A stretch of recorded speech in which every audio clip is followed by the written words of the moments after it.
On March 21st, the NCAA launched a public relations change campaign to coincide with March Madness. The NCAA produced a 30-second video titled Making Changes to Do More for Student Athletes. The NCAA's message includes promises of transformative change and new initiatives that include mental health services, guaranteed scholarships, and access to health care. The NCAA is taking its message to tournament venues and displaying it in capital letters for millions of viewers to see. These new initiatives are not new at all. In fact, all of them have been available to Power Five schools since 2015 through autonomy legislation. The only thing new about them is that they now extend to all Division I schools. The NCAA first announced these new benefits in an NCAA press release dated April 26, 2023. In a lead-in to a description of the benefits, the statement says, all Division I members who do not already do so will be required to offer the benefits. The press release specifically mentions autonomy legislation, saying all Division I schools would have to, quote, provide the same scholarship protections already required of the autonomy conferences, which means the Power Five. The NCAA and Power Five have recycled this transformative change theme over the last 15 years in reaction to criticism and litigation because the NCAA has refused to change on its own. In fact, the Power Five autonomy movement that offered these benefits almost 10 years ago was a response to the O'Bannon antitrust suit and the Northwestern football team's unionization attempt, both in 2014. The NCAA calls its new video a public service announcement. You've probably heard of these. PSAs are commonly used by the government and nonprofits to promote issues of broad public concern, to raise public awareness, and change behavior. The NCAA's public service announcement doesn't serve the public.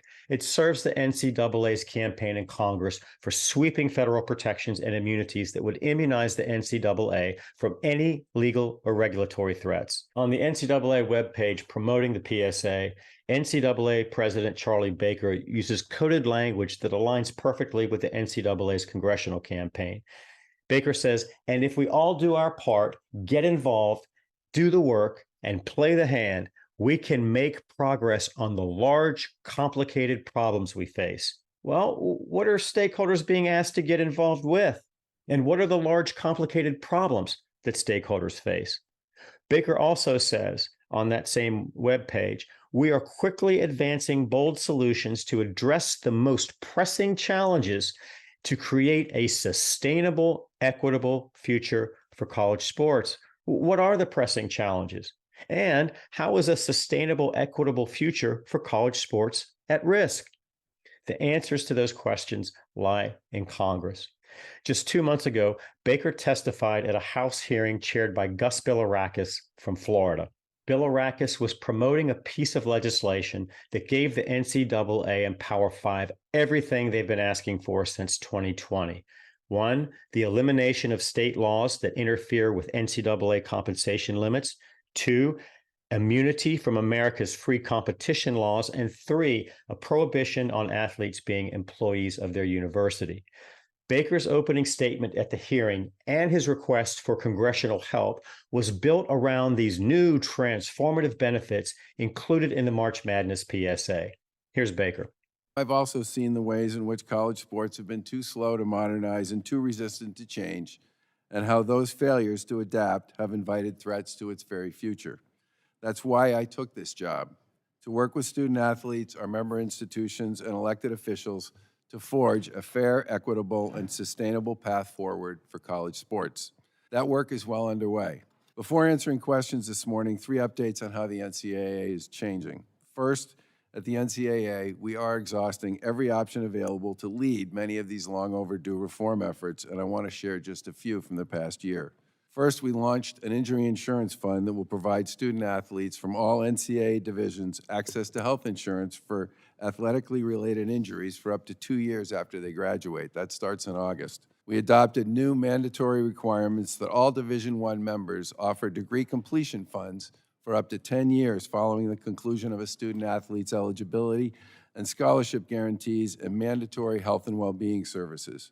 Each of the reforms I described were chosen based on priorities we've heard from student athlete advisory groups and are being championed by the student athletes themselves. And finally, while these reforms are popular and will prove transformative on their own, we believe they're inadequate to assure the safeguards for college sports' future.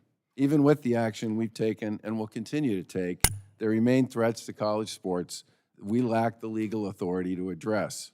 Does that language sound familiar? It's important to understand how the NCAA is using these new benefits in Congress.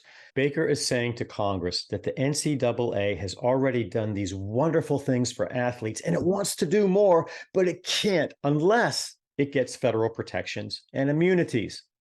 Don't take the bait. The NCAA's public service announcement is nothing more than a lobbying tactic. Follow DYK.